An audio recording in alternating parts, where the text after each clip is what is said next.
Hello friends, मैं हूं अजीज शेख। आप देख रहे हैं मूवी स्टॉक चैनल, जिस पर आज मैं बात करने वाला हूं सोनी पिक्चर्स की तरफ से अनाउंस की गई रेसिडेंट इविल की रिबूट के बारे में। एक्चुअल में इस फिल्म में किस किस एक्टर को कास्ट किया गया है, वो भी किस कैरेक्टर के रोल में, और इस फिल्म को डायरेक्ट करने के लिए किस डायरेक्टर को चूज किया गया है, और कहानी में इस बार हमें क्या नया अलग देखने मिलेगा। क्योंकि ऑलरेडी सोनी पिक्चर स्टूडियो के पास रेसिडेंट इविल की फिल्म सीरीज है, जिन सीरीज के बॉक्स ऑफिस नंबर 1 बिलियन के पार के है। और ऑब्वियसली उस सीरीज में हमने मिला जोविस को एलिस के कैरेक्टर का रोल प्ले करते हुए देखा है, और उनके हस्बैंड ने उस फिल्म को डायरेक्ट किया है, जिनका नाम है पॉल वेस एंडरसन। लेकिन पॉल वेस एंडरसन की उस फिल्म की पूरी सीरीज की पॉपुलैरिटी अभी भी लोगों के बीच में बहुत ज्यादा है, खास करके हमारे इंडिया में। लेकिन अब अनफॉर्चुनेट स्टूडियो की तरफ से इस सीरीज के फाइनल चैप्टर को दिखाकर इस पूरी की पूरी सीरीज को अब ऑफिशियली खत्म कर दिया गया है। जिस सीरीज में हमने टोटल 6 फिल्मों को देखा था। तो फिल्म लवर्स की चॉइस अलग है इस फिल्म की सीरीज को लेकर, और गेम के फैंस की अलग, क्योंकि इस सीरीज की एडेप्टेशन इसी सेम नाम के गेम रेसिडेंट इविल से की गई है, जिसकी कंटिन्यूएशन पर यह फिल्म बिल्कुल भी नहीं चलती। और यही चीज फैंस को बहुत ज्यादा बुरी लगती है इस फिल्म की सीरीज को लेकर, जिस गेम की शुरुआत 1996 में किया गया था। और देखते ही देखते इसकी गेम की सीरीज में अब तक काफी सारे पार्ट्स निकल कर आ चुके हैं, जिसमें अगर स्टोरी के हिसाब से देखा जाए तो इस सीरीज के गेम में अब तक टोटल 7 पार्ट निकल कर आ चुके हैं। और 8वें पार्ट के ट्रेलर को रिलीज कर ये बात कंफर्म कर दी गई है कि इस सीरीज में एक और पार्ट आने वाला है। हालांकि रेसिडेंट इविल 1, 2 और 3 के गेम को पूरी तरीके से रिबूट कर लोगों के सामने प्रेजेंट किया गया, और अभी रूमर रेसिडेंट इविल 4 की भी चल रही है, जिसे रिबूट कर फैंस के सामने फिर से प्रेजेंट किया जा सकता है। लेकिन हाँ, आपको ये बात भी पता होनी चाहिए कि रेसिडेंट इविल की गेम की शुरुआत रेसिडेंट इविल 1 से नहीं बल्कि रेसिडेंट इविल 0 से की जाती है। लेकिन असल कहानी रेसिडेंट इविल 1 से ही शुरू होती है। तो अब आपको ज्यादा कंफ्यूज ना करते हुए सीधे आते हैं इस रिबूट वर्जन की फिल्म की डिटेल्स पर, और जानते हैं कि इस फिल्म की कहानी में इस बार सोनी पिक्चर्स की तरफ से हमें अलग क्या दिखाया जाएगा। क्योंकि नेटफ्लिक्स की तरफ से इसके लाइव एडेप्टेशन की सीरीज की भी कंफर्मेशन कर दी गई है, और यहाँ तक की एनिमेटेड मूवी की भी, जो की एनिमेटेड की सीरीज में रेसिडेंट इविल का चौथा पार्ट होगी, जिसका पूरा टाइटल बायोजार्ड इन्फिनिटी डार्क है। और अब यहाँ से आगे बढ़ने से पहले एक छोटी सी रिक्वेस्ट, चैनल को सब्सक्राइब, वीडियो को लाइक और शेयर करने की।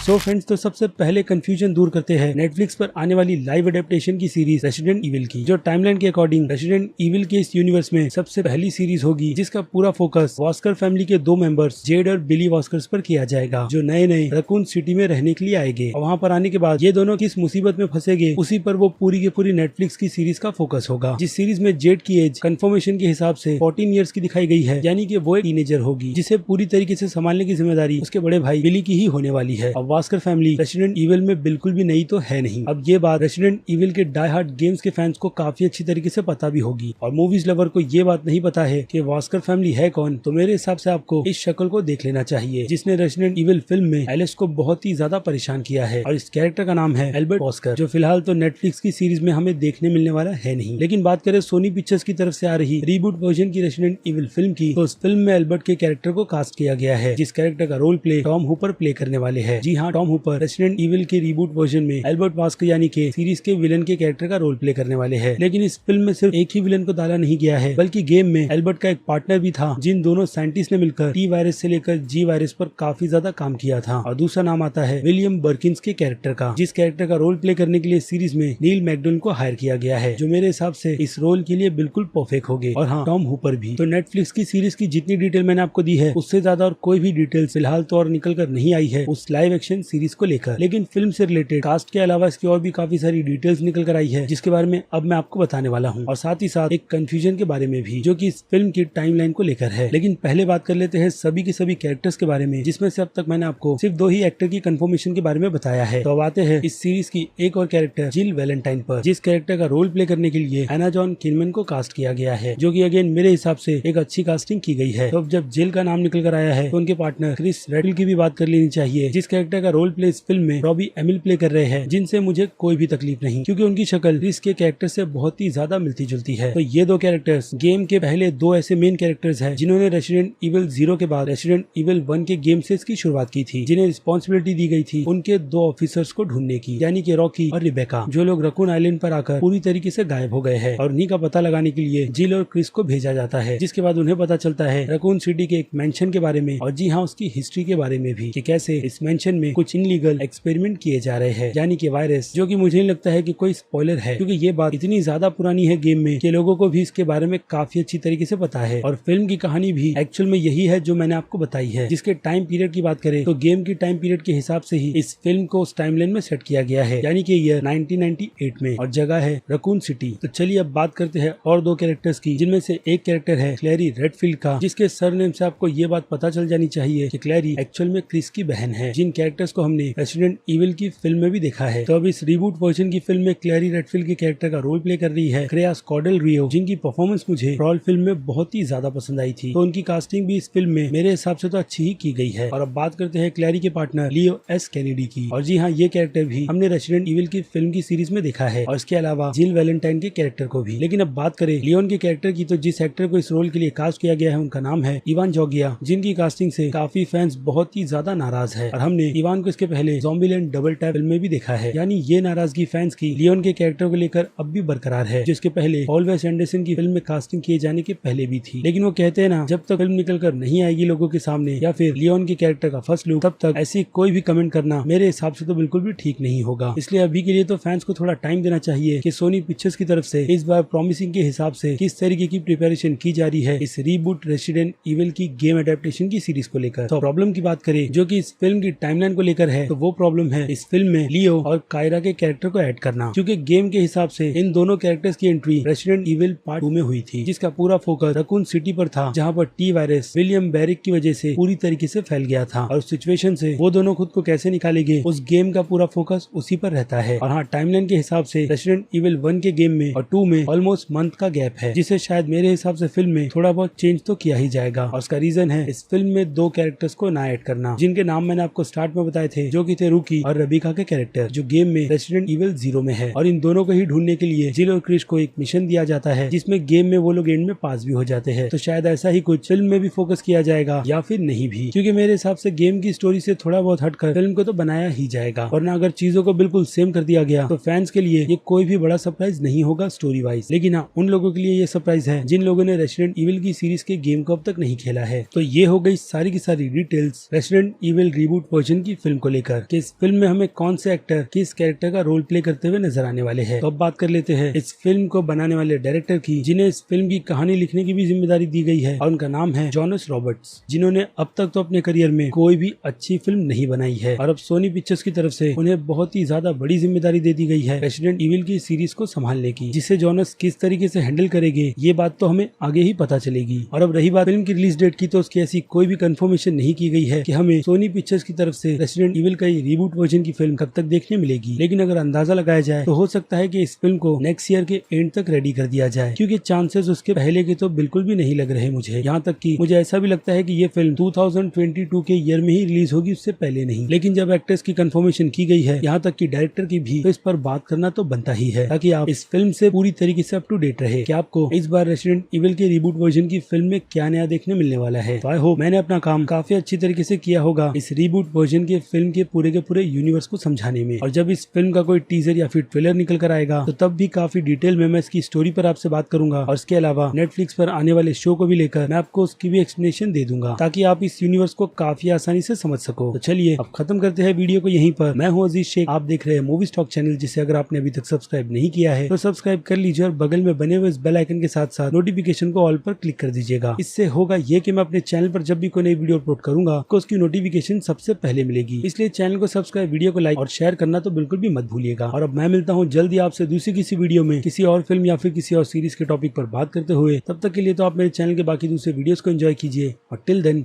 बाय।